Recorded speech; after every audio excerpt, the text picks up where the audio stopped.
우리가 말하는 사종 비료라든가 이렇게 미생물 제제가 토양에 들어가서 돌아오는 데서 물질 존재를 하게 되면 흡착이라든가 여러 정기적 시그널에 의해서 수가 되거든요. 그러면 이게 여기에 이동을 해서 좀 더 긍정적인 쪽으로 많이 발전합니다.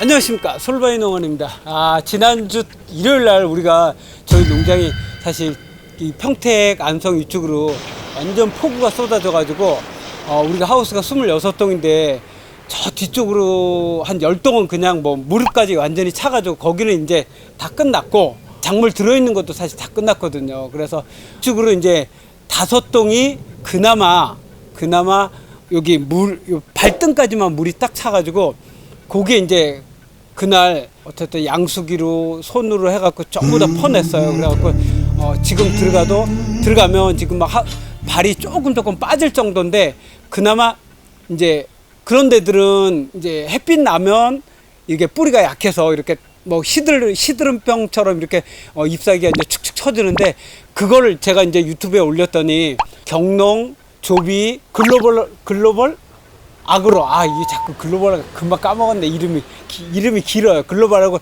그 회사에서 이제 제가 이제 경농에 아는 분들이 좀 있어요. 그래갖고 그 인연이 돼가지고 저희 솔바이 농원에 와서 요걸 한번 응급처치 살려보자. 그렇게 해갖고 저희 농장에 이렇게 새 회사에서 찾아왔습니다. 그래서 요거를 갖다가 한번 우리도 지금 도움받고 그다음에 이제 이분들도 이 회사에서 또 이제 요걸 갖다가 프로젝트를 해가지고 한번 살려보자. 그렇게 취지가 나왔거든요. 그래서 아무래도 이게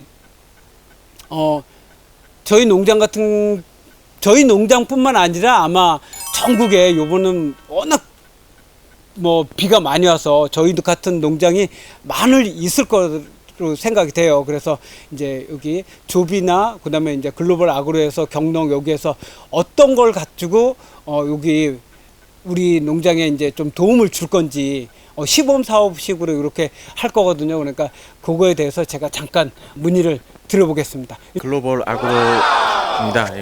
그 지금 침수된 상태여서 그 뿌리의 활력이 떨어지고 그리고 새로운 신뿌리가 나오는 것들이 많이 약해져서 1차적으로 여기에 대한 사전 예방이 필요하고요.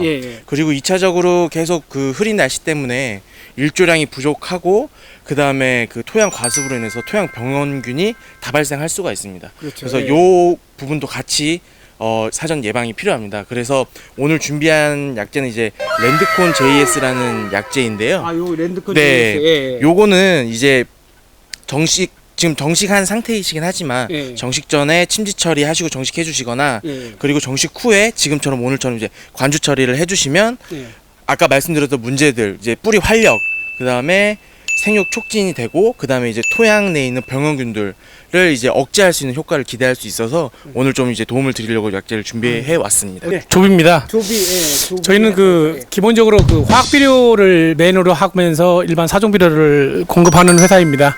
사장님하고는 또 인연이 돼가지고 저희들이 예전부터 좀 자주 왔다 갔다 하시면서 사장님을 뵙고 하우스 저희들이 지켜보고 했었는데요. 이쪽에서는 현재 가장 큰 문제가 부분 침수한 하우스가 여러 동이 있는데 일단 이 쌈처리의 특성상 뿌리가 침수가 되게 되면 짧은 시간 내에 사멸할 수 있는 위험이 존재합니다. 그다음에 햇빛이 일단 강해지거나 온도가 올라가면 뿌리에서 올라오는 양분과 수분량하고 증산량이 맞지가 않아서 요것 때문에 위조라든가 아니면은 식물 자체가 죽는 현상이 발생을 하거든요. 그래서 이거를 최소화하기 위해서 뿌리에 밝은 자체를 좀 촉진시키고 그다음에 세근의 활성도를 올리고 더불어 그럼으로써 인해서 생물이 좀 어느 정도 안정화를 시킬 수 있는데 기한할 수 있는 제품이라고 해서 뿌리내를 한번 저희가 시료로 한번 공급을 해드리고 이걸 사장님이 사용해 보시고 효과를 좀 보기를 기대하는 차원에서 저희도 공급하게 됐습니다. 뿌리가 일단 침수가 되게 되면 이 자체가 호흡량이 너무 많이 생기는 거를 따라올 수가 없습니다. 위에서는 증산이 계속 이루어지는데 뿌리가 기능을 잃으면 물이 못 올라오거든요. 그러면 그렇죠. 밸런스가 깨지기 때문에 식물이 죽는 경향이 많이 나타납니다. 그래서 이거를 최소화하기 위해서 그다음에 지금 사장님처럼 한두 동도 아니고 전체 면적의 상산수가 부분 침수를 당하신 문제가 있어서는 이거를 다 새로 정식한다는 하기보다는 할 수 있는 방법 내에서 최소 하시는 것이 경제적인 측면에서도 네. 훨씬 더 효율적이라. JS를 자꾸 레드콘을 말씀드린 이유가 얘는 그러니까 그 미생물을 기반으로 한 제재이기 때문에 토양 자체에서 가지고 있는 힘을 키워주는 역할을 많이 합니다. 그러면 이 두 가지가 상승 효과를 보여서 좀 더 안정화시키는 데 도움이 될 거라 생각을 해서 저희들이 시범적으로 사장님한테 말씀 좀 드리고 한번 처리해볼까 해서 말씀을 딱 드린 으로 해가지고 저희는 이제 약간 우려되는 게 뭐냐면 이제 지금도 물이 많은 상태인데 요거를 넣게 되면 물이 좀 그래도 더 있을 수가 있잖아요. 그래서 그것도 사실 우려되는 바가 있긴 있는데 그래도 일단 뭐 안 하는 것보다는 일단은 하는 게 훨씬 좋으니까. 이게 가장 큰 문제는 그렇습니다. 이게 뿌리가 호흡을 하는 여러 가지 조건이 있는데 물성하고 화학성 여러 가지가 있습니다. 근데 단순한 맹물이라고 우리가 말하는 일반적인 빗물, 지하수인 그냥 일반적인 물에서는 그 안에 들어있는 양분 자체가 없기 때문에 뿌리에서 그 부분을 흡수를 제가 과도하게 땡길 이유가 전혀 없습니다. 그렇지만 우리가 말하는 사종 비료라든가 이렇게 미생물 제제가 토양에 들어가서 물하고 혼용돼서 뿌리 근처에 존재를 하게 되면 삼투압이라든가 여러 그 전기적 시그널에 의해서 흡수가 되거든요. 그러면 이게 옆에 이동을 해서 좀 더 긍정적인 쪽으로 많이 발전을 하게 되어 있습니다. 그래서 아무리 침수가 됐다 하더라도 우리가 침수가 된 물만 빼면 그만이라고 생각하시는데 그거는 어떻게 보면 좀 잘못된 생각이시고요. 우리 지금까지 그렇게 했으니까. 물을 빼시고 나면 그 다음에 물이 빠진과 동시에 사종비료든지 어떤 형태든지 간에 저 안에 투여할 수 있는 부분이 투여가 되면 예를 들어서 뭐 열흘 만에 죽을 게 20일, 30일 가면 충분히 경제성이 있다고 저희들은 보거든요. 그러니까 그런 식으로 좀 더 발전적인 방면에서 생각을 해보시는 게 나을 것 같고, 관주의 특성상 무조건 점적이나 분수 호스로 주시는 것이 효율적인 측면에서는 제일 좋습니다. 하지만 굳이 설비가 없으시다면 힘들게 설치하는 것보다 있는 설비 충분히 활용하셔가지고 지금 보면은 멀칭이 되어 있어도 멀칭이 작물이 정식되어 있는데 타공이 다 되어 있고 그 타공 옆에 분명히 수분이 투여할 수 있는 공간이 발생을 하거든요. 그렇죠. 충분히 위에다가 스프링클러로 살포를 하게 되면 그 사이로 통해서 들어가게 되고 그 다음에 여기 있는 제재가 관주라는 타이틀로 만들어져 있지만 옆에서 일정 부분 흡수할 수 있도록 되어 있습니다. 얘는 바실러스가 주 메인 원료로 되어 있고요.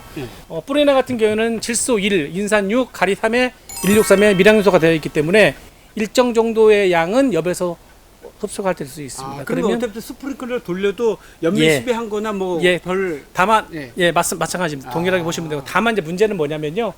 침수가 되어 있는 상태였고 그다음에 물이 오랫동안 하우스에 존재했기 때문에 토양에 이미 수분 상태는 과포화 상태를 유지하고 있거든요.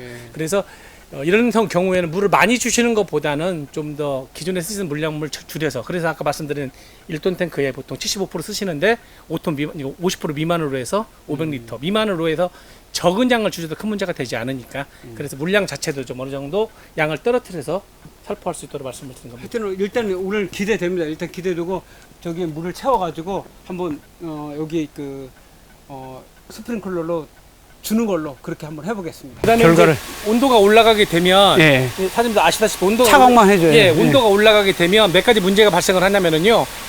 죽는 위조의 문제는 아까 말씀드린 것처럼 위에서 내려오는 일조량, 얘가 올라가는 수분의 양이 맞지 않으면 얘가 위조가 되면서 죽거든요. 그러니까 특히 엽채류 같은 경우에는 쌈채류나 엽채류는 수분, 온도, 광조건이 정말 중요하거든요. 그렇죠. 아시다시피. 그래서 그 한낮에는 피해 주시고. 주는 거. 이게 물은 뭐 한낮에도 문제가 없다고 그러는데 저희들은 하여튼 물이 됐든지 뭐가 됐든지 간에 한낮은 피해 주시고 지온 상승에 효과가 도움이 되고 생육에 도움이 되기 위해서는 제일 좋은 새벽에 주시는 게 좋고 새벽에 귀찮으시면 밤에 주시는 것보다는 그래도 새벽에 주시는 게 좋습니다. 왜냐하면 그게 물이 닿아서 이 하우스 내에 습도가 올라가고 온도가 따라 올라가는 건 한낮이 되면 되거든요. 그러면서 이 엽채류의 부피가 증강이 되거든요. 그러니까 우리가 사막에서는 못 자라도 사막에서는 똑같아요. 온도가 50도인데도 사막에서는 죽어요. 근데 물이 많고 습도가 많으면 이게 보호 효과를 일으켜서 누림에서는 열매 나무가 살잖아요. 그렇게 생각하시면 돼요. 그래서 가급적이시면 어떤 형태든지 간에 새벽에 주는 게 좀 귀찮죠. 새벽이 아니다 6시 7시쯤 돼서 한낮을 지나갈 수 있도록. 그리고 왜냐면 한낮에 주시는 경우가 많은데 한낮에 주시면 입에 기공을 닫혀있는 상태거든요. 아침에 열린다고 저희들이 배웠어요. 그래서 그게 좀 더 그래서 한낮이 될 때까지 얘가 증산작용을 통해서 그러니까 그 입 끝에 있는 수맥을 막는 것보다 입을 통해서 정상적인 발육이 할 수 있도록 한 나제를 기점으로 앞쪽에다 주시는 것이. 흡수가 되거든요, 그래서 이게. 저희들이 말씀드릴 때 이렇게 사장님처럼 이렇게 중간에 큰 네. 배수를 많이 뜨시는데 이거를 이제 향후에는 침수가 됐든지 어쨌든 간에 제가 보니까 이 땅은 상태가 괜찮습니다. 모래 성분도 괜찮고 아까 만져보니까 그랬는데 배수가 논이었던 자리는 대부분 어찌됐든지 간에 배수의 문제가 다 있거든요. 그래서 이 중간 고랑을 좀 깊이를 조금 더 해주시는 게 향후에도 좀 양쪽 끝에를 네. 두 동이나 세 동마다 이렇게 지금도 잘 해주셨어요 보니까. 근데 좀 불편하시고 힘드시더라도 고를 조금 더 깊게 해주시는 것이 낫겠다는 생각도 들고 이게 1년 재배하고 끝내는 게 아니고 그렇죠. 연속으로 우리는, 계속 예. 수확이 되는 거기 때문에 예. 한번 해놓으실 때 이 두도도 조금 높게 좀 어려우시겠지만 제가 이런 말씀 드리면 어렵다고 말씀하시고 제가 관리 이렇게 해봐도 쉽지는 않더라고요. 그런데도 저보다 농사를 많이 지시고 아시니까 좀 더 배수에 비해서는 엽채류가 좀 그런 부분이 그리고 예. 요거 끝난 다음에 문제가 이제 뭐냐면 저 위쪽 완전 침수대인데 어떤 형태든지 간에 저희들이 뭐 발을 당겼으니까 사장님 농사 잘 될 수 있도록 좀 지원을 해드려야 되는데 그래서 경영 쪽에서는 팔라딘 맞죠? 팔라딘 처리. 팔라딘 한 동? 두 동. 팔라딘을 일단은 처리해서 기본적으로 살균 할 수 있도록 저희들이 하고 이거는 그 처리 방법이라든가 과정이 복잡해서 다음번에 다시 한번 말씀드리기로 하고 저희는 석회질소가 있습니다. 이게